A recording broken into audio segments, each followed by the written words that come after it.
Hello everyone, welcome back to my channel সোনার সংসার। আশা করি তোমরা সবাই খুব ভালো আছো। আমিও খুব ভালো আছি। আমার একটা নতুন ব্লগে তোমাদের সবাইকে স্বাগত জানাই।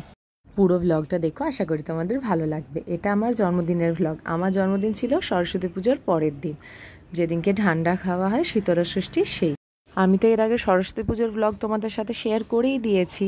সেদিনকে ছেলের হাতে খড়ি হয়েছিল, তারপরে আমাদের ফ্ল্যাটের নিচে খাওয়া দাওয়া ছিল। তারপরের দিন সকালবেলা 4th ফেব্রুয়ারি ছিল আমার বার্থডে। তো ওখানে প্রথমে নিচে গেছিলাম, দধি কর্মা মাখা হলো সবাই মিলে। ওই সব হবার পরে এটা সন্ধ্যাবেলা বড়দি কেক পাঠিয়েছিল, তাই সবাই মিলে কেক কাটা হলো। তারপরে সন্ধ্যাবেলা আমি গেলাম মায়ের কাছে। হ্যাপি বার্থডে মা, হ্যাপি বার্থডে টু ইউ। লে বাবা লে বাবা, চলো চলো চলো। টিকা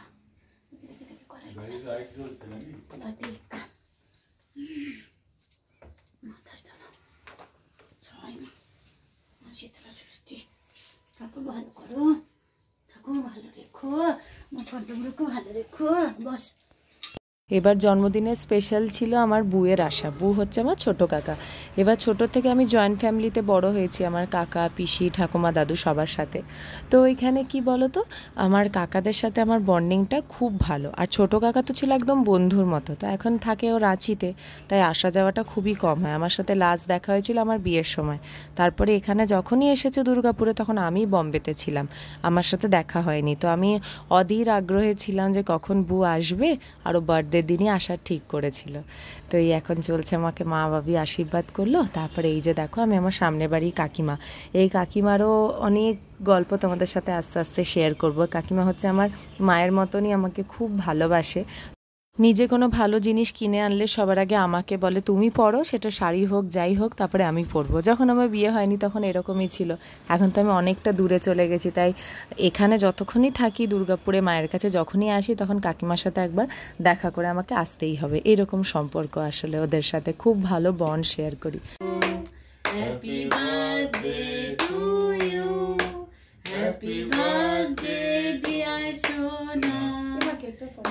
কাকিমাদের বাড়িতে সবাইকে প্রণাম করে এলাম। ওখানে দাদি আছে, রীতা পিসি আছে, আরেকটা আন্টি আছে। ওদের সবাইকে আমি প্রণাম করে আশীর্বাদ নিয়ে তারপরে এই বাড়ি এসে বাবি আমার জন্য কেক এনেছিল, তাই বাবির আনা কেক কাটলাম। শঙ্কর বাড়ি চলে যাবে, দিব্যজ্যোতি চলে যাবে, আর বু আসতে অনেকটা রাত হবে, তাই জন্য কেকটা বু আসার আগেই কেটে নিলাম। জন্মদিনে মা বাবাকে পাশে পাওয়ার আনন্দটাই আলাদা। আর আমার জন্মদিন ছোট থেকেই খুব ভালোভাবেই পালন করা হয়। আগে ছোট ছোট যখন ছিলাম তখন পাড়ার সব বন্ধুরা আসতো, তারপরে স্কুলের বন্ধুরা আসতো।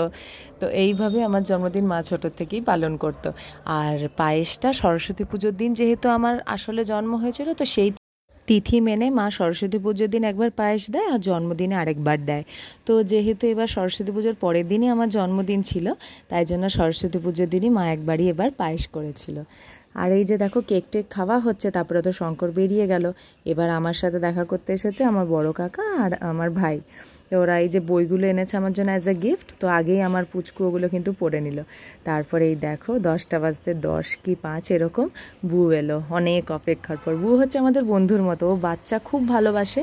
আর যত আমাকে নিয়ে খেলেছে, তত আমার ভাইকে নিয়ে খেলেছে, তত এবার আমার ছেলেকে নিয়েও এইবার এত খুশি। ওকে প্রথমবার ওকে দেখলো, সব ব্যাগ থেকে জিনিস বার করছে, ছেলে আগে ভাগে গিয়ে সব বার করছে। আর এই দেখো, এটা হচ্ছে বড় কাকা। বড় কাকা ওর এসেই পা ম্যাসাজ করে দেয়, এক্সারসাইজ করিয়ে দেয়, আর ও ভীষণভাবে এনজয় করে।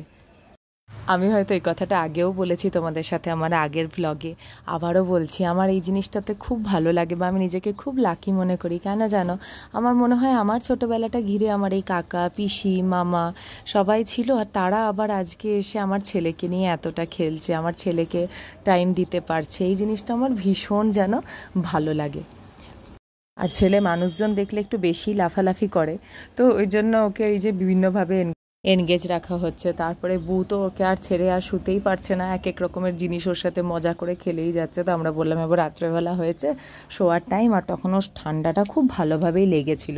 তো পরের দিন স্কুল যাওয়ার কোনো ব্যাপার ছিল না, তাও এই যে তাড়াতাড়ি একটা টাইমে তো শুতে হবে। তো এই যে দেখো শুয়ে পড়েছি, সবই ওষুধ চলছে, কিন্তু ওই স্কুলে গিয়ে এত দৌড়াদৌড়ি করে না, ও ঠান্ডাটা আর সেরে উঠছে না। এই জন্মদিনের দিন সব বন্ধুদের একবার করে ফোন আসবেই। আমার ছোট্টবেলার সব বন্ধুদের একবার করে সবাই উইশ করে, তাদের সাথে সব পুরনো গল্প এই নিয়ে আজকে আমার জন্মদিনের দিনটা শেষ হলো। তো এবার পরের দিন মা দেখো সব দুধ পুলি, তারপরে ভাজা পিঠে সব করে রেখেছে। মানে আমাদের নিয়ম হচ্ছে সরস্বতী পুজোর পর আর ভাজা পিঠে বা দুধ পিঠে মানে পিঠে বানিয়ে খাওয়া যায় না। তো মা এগুলো বানিয়ে রেখেছিল, যে বছরের মতো তো শেষ, আর তো খাওয়া যাবে না। তাই আমি সকালবেলায় দেখো ভাজা পিঠে আর দুধ পিঠে টিফিনে খেলাম।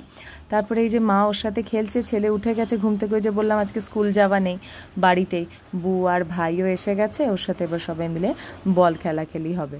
আর তোমাদের তো একটা কথা বলাই হলো না, আমার এই মায়ের কাছে আমরা যেই পাড়াটাতে বড় হয়েছি আমি ছোটোর থেকে, আমাদের এখানে 3 দিন ধরে সরস্বতী পুজো হয়। মানে যেদিনকে সরস্বতী পুজো সেই দিনকে, তারপরের দিন যেহেতু ঠান্ডা খাওয়া হয়, খাওয়া দাওয়া থাকে না, তারপরের দিন হয় আমাদের খাওয়া দাওয়া আর বিসর্জন। তো ভীষণ আমাদের কাছে আনন্দর এই 3টে দিন। ছোটো থেকে কি হতো বলো তো, আমাদের প্যান্ডেল ওখানে করাই হতো, ওখানে স্টেজ করা হতো, আমরা আগের থেকে ডান্স রিহার্সাল করে ওখানে ডান্সের প্রোগ্রাম হতো, নাটক হতো, গান হতো, সব জিনিসটাই হতো।